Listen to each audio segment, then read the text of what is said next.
راستے پر رہے گا، یہ اللہ رب العالمین نے کہا۔ اور اسی طرح ابن مسعود رضی اللہ عنہ روایت کرتے ہیں کہ ایک دن نبی کریم صلی اللہ علیہ وسلم نے زمین پر ہمارے درمیان بیٹھے ہوئے تھے، ایک حدیث میں آتا ہے کہ کوئی صحابی کا انتقال ہو گیا، ان کی قبر کھودنے کے لیے وقت تھا، تو قبر کھودنے تک کا اللہ کے نبی نے وہاں پر انتظار کر کے ایک چھڑی لے کر آپ نے زمین پر ایک لکیر لگائی ہے، ایک خط آپ نے نشان بنایا ہے، پھر آپ نے اسے لمبا کیا، پھر اس کے اطراف آپ نے اور خطوط بنائے اور کہا کہ ان جتنے خطوط کو میں یہ سیدھے راستے سے ارد گرد بنایا ہوں، ہر ایک کنارے پر شیطان بیٹھا ہوا ہے۔ اور پھر آپ نے یہی آیت تلاوت کی، وَإِنَّ هَذَا صِرَاطِ مُسْتَقِيمًا فَاتَّبِعُونِ وَلَا تَتَّبِعُوا السَّبِيلَ فَتَفَرَّقَ بِكُمْ عَنْ سَبِيلِهِ، یہی آیت آپ نے پڑھا اور کہا کہ یہ جو سیدھا راستہ جا رہا ہے یہ صراط مستقیم پر ہے اور اسی پر تمہیں عمل کرنا ہے، اور اس کے اطراف اگر تم چلے جاؤ گے تو تم شیطان کے راستے پر ہوگے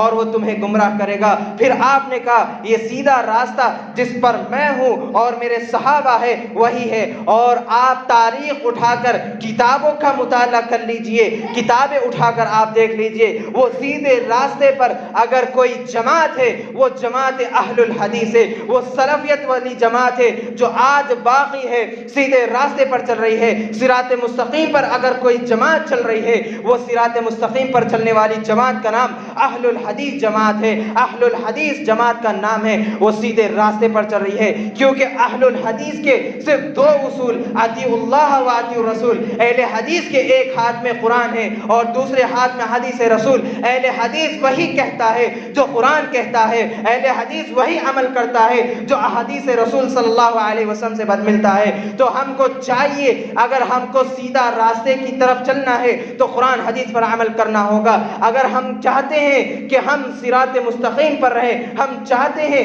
انسانیت کا حل ہو جائے، اس طرح جو آج مسلمانوں کو کاٹ کر پھینکا جا رہا ہے یا دوسرے اغیار قوموں کو بھی جو نیتی جات کے لوگ ہیں اگر ان پر بھی ظلم ہو رہا ہے، تو اگر کوئی راستہ ہے تو وہ قرآن کا راستہ ہے۔ اللہ رب العالمین نے قرآن میں کہا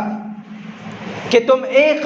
انسان کی اگر قتل کرتے ہو، من قتل نفسا بغیر نفس او فساد فی الارض فکأنما قتل الناس جميعا ومن احیاها فکأنما احیا الناس جميعا، اگر کوئی شخص کسی انسان کو بغیر کسی جرم کے قتل کر دیتا ہے اس نے پوری انسانیت کا قتل کیا ہے، اور کسی انسان نے کسی ایک انسان کو بچا لیا اس نے پوری دنیا کے انسانوں کو بچا لیا۔ اس آیت میں یہ نہیں ہے کوئی مسلمان کو بچا لے، بلکہ کوئی کسی انسان کو بچا لے، چاہے وہ کوئی بھی رہو۔ آج دیکھ لیجئے دوسرے لوگ کس طرح کاٹ کر گاجر اور مولی کی طرح کاٹ کر پھینک رہے ہیں، لیکن واحد اسلام ہے وہ انسانیت دیتا ہے، چاہے وہ کسی بھی رہو۔ اسلام ہی ہے جو عورتوں کو بھی مقام اگر دیا ہے، کوئی مذہب نہیں، اسلام ہی وہ مذہب ہے جو عورتوں کو بھی مقام اولا دیا ہے اور ہر اعتبار سے عورتوں کو لیے بھی افضلیت رکھا ہے۔ عورتوں کی حفاظت بھی اگر کسی دین میں ہے وہ دین اسلام ہے، وہ اسلام ہی دین ہے جس میں آپ صحیح طور پر